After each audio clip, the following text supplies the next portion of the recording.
बिस्मिल्लाहिर्रहमानिर्रहीम। अस्सलामु अलैकुम। मैं हूँ उमर इनाम। तहरीक लब्बैक पाकिस्तान पर पाबंदी का नोटिफिकेशन वज़ारत दाखिला ने जारी कर दिया है। किन 10 वजूहात की बुनियाद पर यह पाबंदी लगाई गई है उनकी तफसीलात भी जारी की गई हैं, जो आपके साथ डिस्कस करेंगे। वज़ारत दाखिला का ये नोटिफिकेशन है, जो ये पाबंदी है ये 1997 का एंटी टेररिज्म एक्ट, उसके तहत ये पाबंदी लगाई गई है TLP पर। अब जिसकी हिमायत में TTP भी सामने आ चुकी है। इस पाबंदी के बाद कौन सी बुनियादी चीज़ें हैं जो ये पॉलिटिकल पार्टी नहीं कर सकती? सबसे पहले ये अपने ऑफिसेज़ वगैरह नहीं खोल सकती।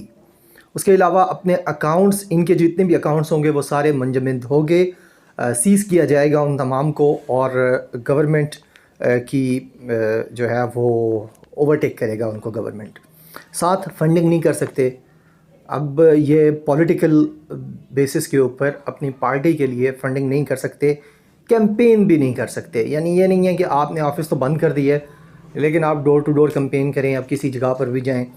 NA 249 का जो इलेक्शन है कराची के अंदर, ज़िमनी इलेक्शन हो रहा है, उसमें भी TLP का उम्मीदवार खड़ा था। अब जब ये पाबंदी लग चुकी है तो वो भी इस पार्टी के लिए वोट नहीं मांग सकता और इस पार्टी के प्लेटफॉर्म से वो इलेक्शन नहीं लड़ सकता। उसको भी अब आज़ाद हैसियत में इलेक्शन लड़ना पड़ेगा।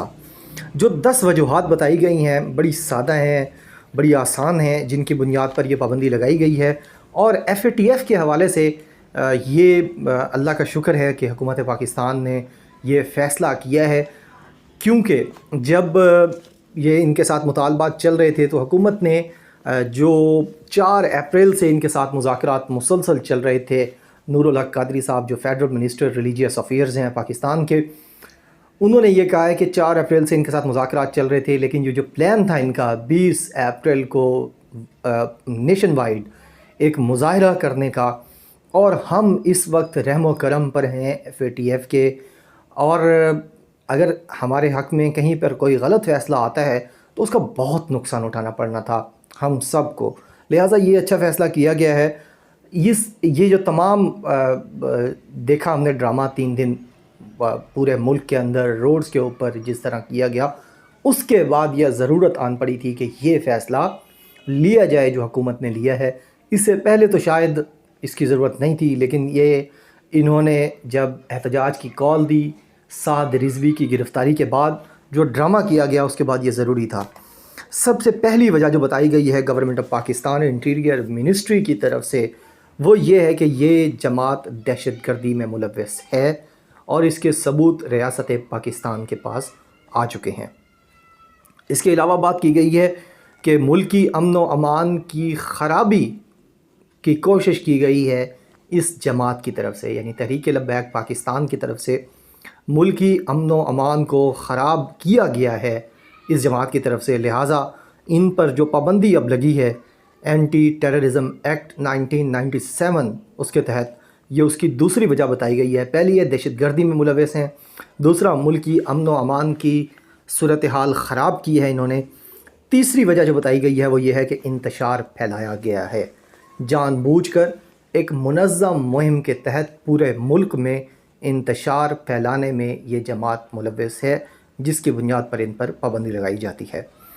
कानून नाफिज करने वाले इदारों के अहलकारों की शहादत और उनके ऊपर जो हमला किया गया है वो वजह भी इसके अंदर बताई गई है, जिसमें तकरीबन 400 अहलकार कानून नाफिज करने वाले इदारों के वो इस वक्त ज़ख्मी हैं और आधा दर्जन अहलकार शहीद हुए हैं।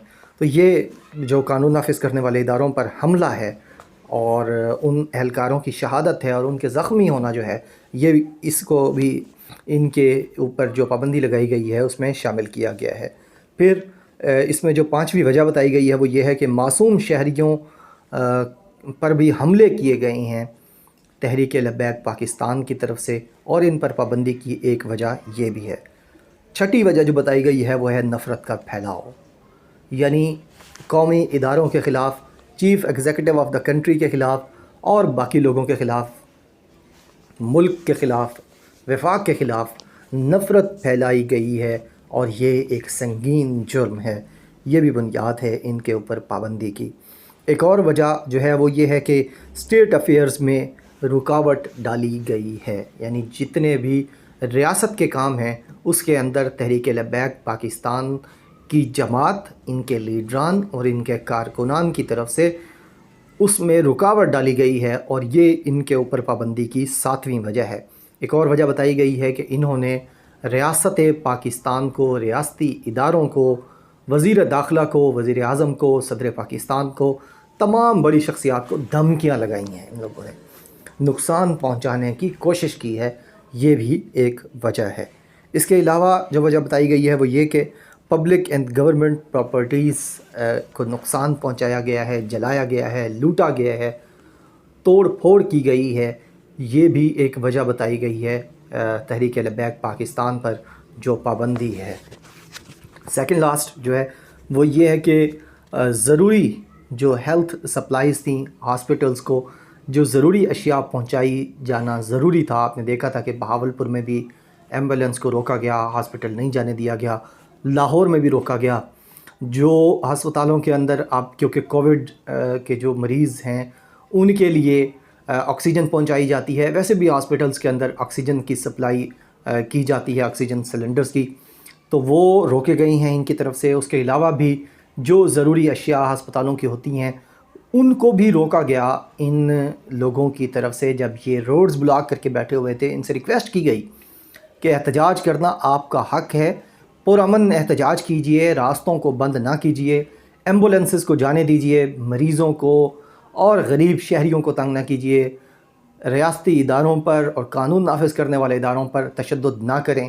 لیکن آپ نے دیکھا سب پورا کیس آپ کے سامنے ہے، ہمارے بھی سامنے ہے، پورے ملک نے یہ کیس دیکھا کہ جس طریقے سے انہوں نے خاتم النبیین حضرت محمد مصطفیٰ صلی اللہ علیہ وسلم کے نام پر تشدد کو اپنایا، نفرت کو اپنایا، قتل و غارت گری کو اپنایا، لوٹ مار کو اپنایا، تو وہ کسی صورت بھی ہمارے نبی کریم صلی اللہ علیہ وسلم کی تعلیمات نہیں ہے، ہمارے دین اور ہمارے مذہب کی تعلیمات نہیں ہے، ہمارے معاشرے کی تعلیمات نہیں ہے، نہ ہی ہمارے آئین کی تعلیمات ہیں کہ ہم لوگوں کے لیے تشدد کا راستہ اپنائیں۔ لہٰذا ان کے لیے جو پابندی لگی ہے اس میں 9ویں وجہ جو بتائی گئی ہے وہ یہ بتائی گئی ہے کہ ضروری جو اشیاء کی ہاسپٹلز کو سپلائی ہے اس میں رکاوٹ ڈالی گئی، ان کو روکا گیا۔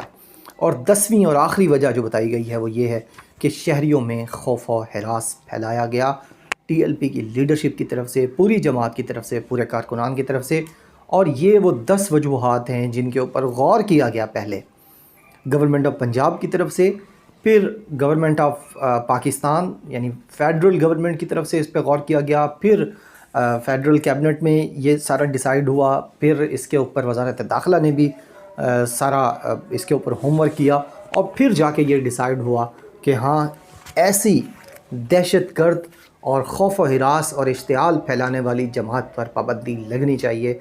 تو یہ ہے وہ اصلی وجوہات جو گورنمنٹ آف پاکستان نے بتائی ہیں کہ کیوں پابندی لگائی گئی ہے۔ اچھا فیصلہ ہے حکومت پاکستان کا، اور اس کو اب جاری رکھنا چاہیے۔